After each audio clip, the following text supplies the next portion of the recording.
Hey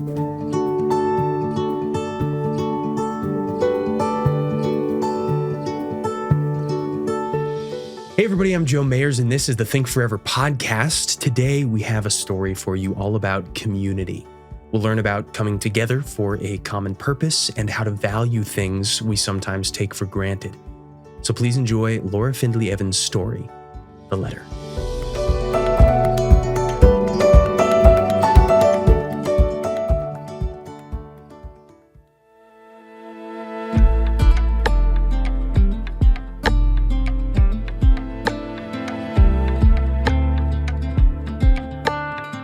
Mother scrubs the table. Again. Her elbows bend and extend back and forth. Her reddened hands grip the cleaning cloth as if she fears it will somehow escape and crawl out the door.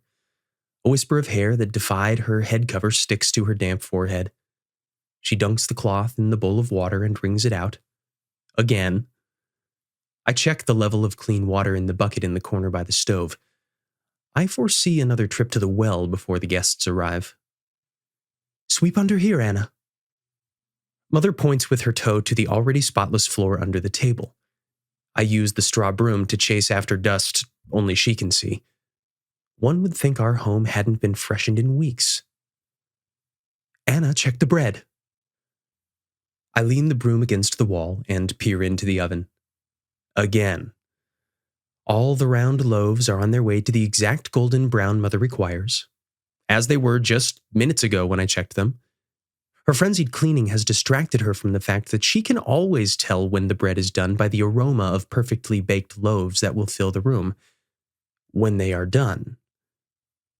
Anna, check the oil in the lanterns. I try not to sigh as I check the oil. Again. But Mother can hear the legs of an insect scritching on the floor, should one dare to cross our threshold. And of course she hears my slight exhale of breath. She stops scrubbing the table, drops the cloth back into the bowl of cleaning water, and puts her hands on her hips. Her lips are compressed into a straight line, which doesn't bode well for me. I'm sorry, Mother. I know. No, you don't know. This honor. She smiles a little then. This is a privilege I would never have hoped for. That your father and I, that our family would be allowed the honor of hosting a reading of the letter, that it will lie here on this very table. She runs her fingers lightly, reverently, across the smooth cedar wood. The blue tablecloth, Anna. For tonight, the blue one, it's in, yes, Mother, in the trunk in your sleeping room. I'll get it. My mother turns and uses the paddle to take the loaves out of the oven. The perfectly golden brown loaves. Anna, more pomegranates. Mother wipes her hands on her apron and thrusts the shopping basket at me. We'll need more. Her voice trails off as she goes back into the storeroom for more of something. Who knows? The fish are piled in a basket under the side table with the heads, tails, fins, scales awaiting my attention. The fishmonger delivered them fresh from the sea earlier this morning. When Mother tried to pay him, he held up his calloused hands and backed away, shaking his massive head. He too is a believer. Would be here tonight for the reading of the letter.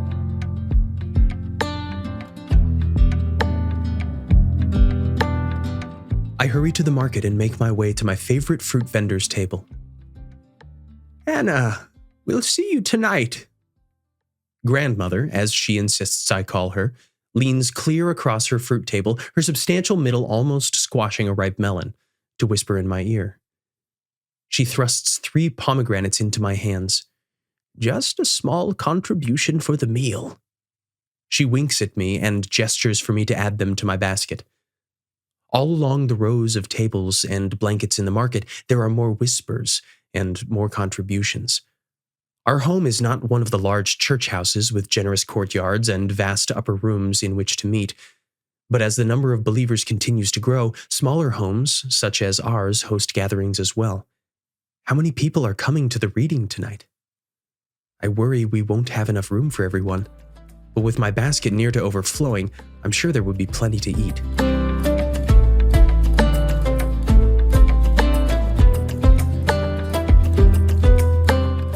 The lanterns illuminate the bowls and platters laid out just so on the blue cloth covering the table. Olives, grapes, pomegranates, sliced so the seeds spill out glistening red. Almonds are scattered among the fruits.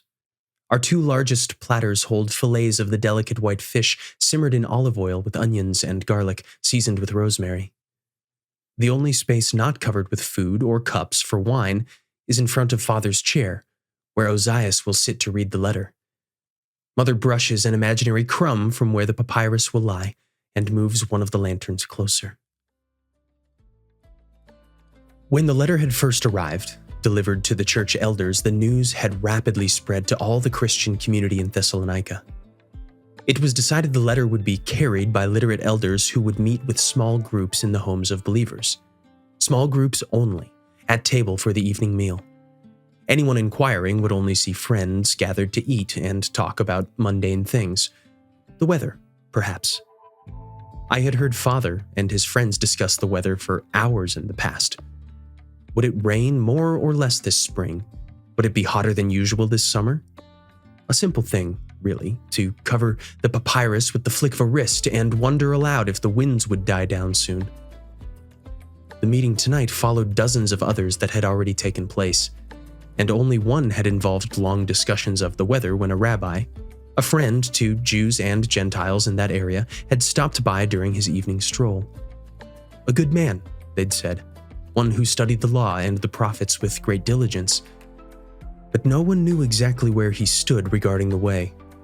So, whether it was, until the man finally went on his way with a bundle of grapes in his pocket.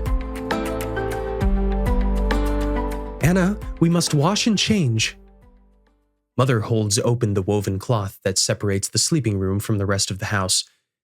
Her other hand waves and waves like an olive branch in a strong breeze. Come, come! Her cheeks are flushed, and I can't tell if it's worry or excitement I see in her eyes. Both, maybe. Worry about the house and the food and where everyone will sit. Excitement about the letter. I duck under her arm, avoiding her still waving hand. Our special occasion clothing is already laid out on our beds. Mother goes to the wash basin, splashes some water on her face, and swipes at it with a soft cloth. A few droplets remain on one cheek. They glisten like jewels in the lantern light. She pulls off her headscarf and grabs the comb. The way she pulls it through her hair makes me cringe. Maybe if I take my time, I can comb my own hair. Mother is dressed and out of the room before I finish washing my face. I untie my headscarf and begin, gently, combing my hair. The polished bronze mirror hanging above the basin reflects my heavy brows, my round cheeks, my eyes that are the color of a muddy stream. My father says my eyes are beautiful, that they are lit from within with wit and humor. I lean closer to the mirror. I try to see what he sees, but see only muddy water. Anna, are you dressed? Your father is home and needs to change, and I need you out here. Almost, I call and tie my good scarf over my hair. I change my clothes and push the door cloth aside. Ah, my lovely Lily. My father leans to kiss my forehead, careful not to touch my clean clothes. He has come from his pottery stall where he oversees importing and sales, and his hands and shirt are covered with fine red dust. I'm sure your mother hasn't kept you at all busy today. He grins at me and winks. Like mine, his eyes are the color of muddy water, but tonight I see the wit and humor in them before he turns to go wash.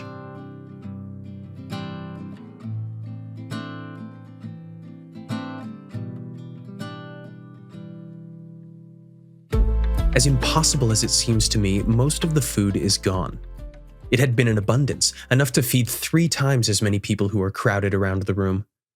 There is nowhere left to sit now, except for the still empty seat reserved for Ozias. All the chairs around the table are filled, some with 2 perched on them. Others have found spots on side tables, trunks, blankets. Many stand around the edges of the room. The mood is celebratory and expectant. Conversations ebb and flow around me as I clear empty bowls from the table. Mother glances at the door over and over as if by the force of her will it will open and Ozias will be there. She has set aside a plate of food for him. An especially large piece of bread torn from one of her loaves soaks in olive oil. She makes sure there are several slices of onion and sprigs of rosemary atop the fish. Is he late? I don't know when he was to arrive. Has he been detained?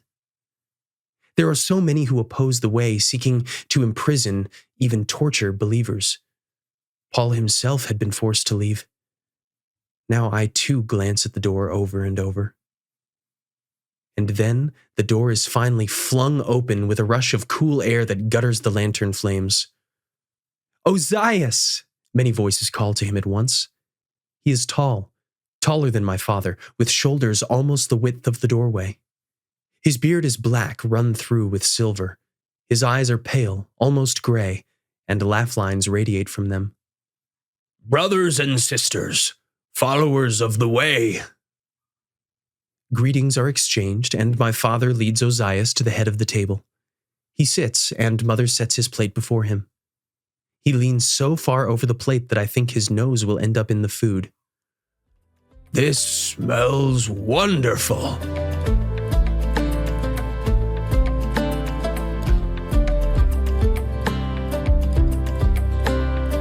Ozias finishes the food my mother placed before him, and I clear the plate and refresh his wine.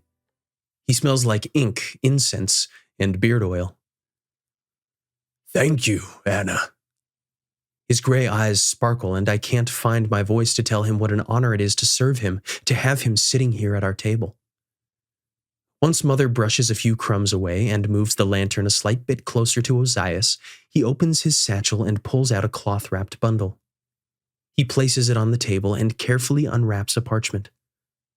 The letter. He opens it and begins to read. "Paul, Silas, and Timothy, to the church of the Thessalonians in God the Father and the Lord Jesus Christ, grace and peace to you." Ozias pauses, smiles, and looks up at us. He reads on. The apostle's words fill the room, riding on Ozias's deep, rich voice. "We always thank God for all of you and continually mention you in our prayers." It happened to me then.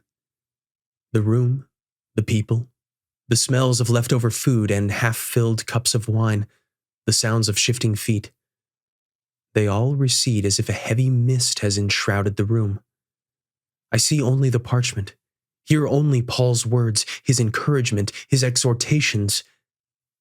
The apostle has been driven away, is persecuted wherever he goes, but still he wrote this letter to us, to me. My throat is so tight it hurts, and I put my hands over my heart to see if it is still beating. Tears fall from my muddy brown eyes, roll down my rounded cheeks, and drop onto my hands.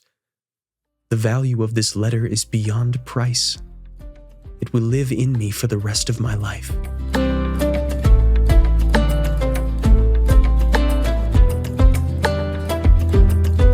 Now may the Lord of peace himself give you peace at all times and in every way. The Lord be with all of you.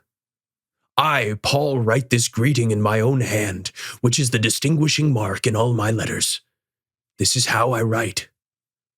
The grace of our Lord Jesus Christ be with you all. Ozias nods, refolds the parchment, and gently rewraps it in the cloth. I hear the murmur of voices around me and see the faces of our friends and neighbors clearly once more. Father and mother stand together, she leaning against him, still for the first time that day. The tears on her face glisten like droplets of water splashed from a washing basin. I go to them, step into the circle of their arms, and listen to the beating of their hearts.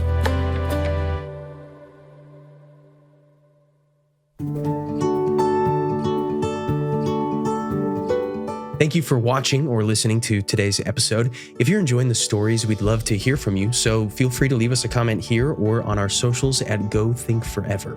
And be sure to join us next week when I interview the author of this story, Laura Findley Evans.